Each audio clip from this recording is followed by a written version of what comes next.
টি-20 বিশ্বকাপে match fixing এর অভিযোগ। আইসিসির নজরে রানার্স নিউজিল্যান্ডের ম্যাচ। অভিযোগ পেয়ে তদন্ত শুরু করেছে আইসিসির অ্যান্টি করাপশন ইউনিট বা দুর্নীতি দমন শাখা। আতশ কাচের তলায় নিউজিল্যান্ডের বিরুদ্ধে কানাডা অধিনায়ক দিলপ্রীত বাজওয়ার একটি ওভার। কানাডারই একটি সংস্থার তৈরি তথ্যচিত্রে আনা হয়েছে ম্যাচ ফিক্সিং এর অভিযোগ প্রমাণিত হলে কানাডার কঠোর শাস্তির আশঙ্কা। টি-20 বিশ্বকাপ শেষ হয়েছে 1 মাস অতিক্রান্ত, কিন্তু বিতর্কের শেষ নেই। এবার বড়সড় অভিযোগে শোরগোল ক্রিকেট বিশ্বে। বিশ্বকাপের একটি ম্যাচে গড়াপেটা অর্থাৎ ম্যাচ ফিক্সিং এর অভিযোগের তদন্ত শুরু করল বিশ্ব ক্রিকেটের নিয়ামক সংস্থা আইসিসি অর্থাৎ ইন্টারন্যাশনাল ক্রিকেট কাউন্সিলের দুর্নীতি দমন শাখা। সন্দেহের তীর নিউজিল্যান্ডের বিরুদ্ধে ম্যাচে কানাডা অধিনায়ক দিলপ্রীত বাজওয়ার একটি ওভার ঘিরে। একটি রিপোর্ট অনুযায়ী সেই অভিযোগের ভিত্তিতে তদন্ত শুরু করেছে আইসিসি।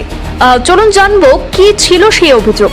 কানাডারই একটি সংস্থার তৈরি করাপশন ক্রাইম ইন ক্রিকেট তথ্যচিত্রে তুলে ধরা কিছু তথ্য এবং অভিযোগ ঘিরে বিতর্কের সূত্রপাত। কানাডিয়ান ব্রডকাস্টিং কর্পোরেশনের তরফে শুক্রবার সম্প্রচারিত 43 মিনিটের সেই তথ্যচিত্রে সেদেশে ক্রিকেট প্রশাসনের বিরুদ্ধে দুর্নীতির ব্যাপক অভিযোগ আনা হয়েছে, যার মধ্যে বিশ্বকাপের ম্যাচ গড়াপেটাও রয়েছে। তথ্যচিত্রে টি-20 বিশ্বকাপে নিউজিল্যান্ড বনাম কানাডা ম্যাচে দুর্নীতির অভিযোগ আনা হয়েছে, যেখানে এবার তদন্তের আওতায় ম্যাচের দ্বিতীয় ইনিংসে কানাডা অধিনায়ক দিলপ্রীত বাজওয়ার করা পঞ্চম ওভার।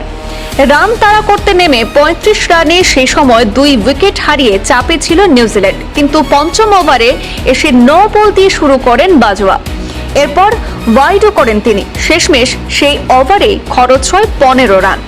সব মিলিয়ে বিশ্বকাপের মাত্র 3 সপ্তাহ আগে অধিনায়ক নির্বাচিত হওয়া বাজওয়া এখন আইসিসির দুর্নীতি দমন শাখার স্ক্যানারে। একই সঙ্গে কানাডা ক্রিকেটের আরও একটি বড় বিষয় নিয়ে পুঙ্খানুপুঙ্খ তদন্ত করছে আইসিসি।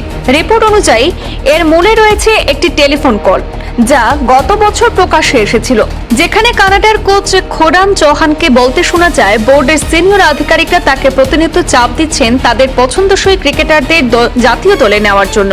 আর সেই অডিও প্রকাশ্যে আসার পর তার তদন্তাধীন রয়েছে বলে জানা গেছে। উল্লেখ্য, বিশ্বকাপে কানাডার বিরুদ্ধে সেই ম্যাচে পরবর্তীতে আর কোনো উইকেট হারায়নি নিউজিল্যান্ড।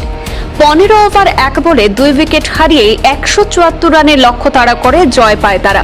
আর সেই ম্যাচেই নজির গড়েছিলেন কানাডার ব্যাটার ইউভরাজ শামরা। 17 রান হাঁকিয়ে বিশ্বকাপের কনিষ্ঠ সেঞ্চুরিয়ান হন তিনি।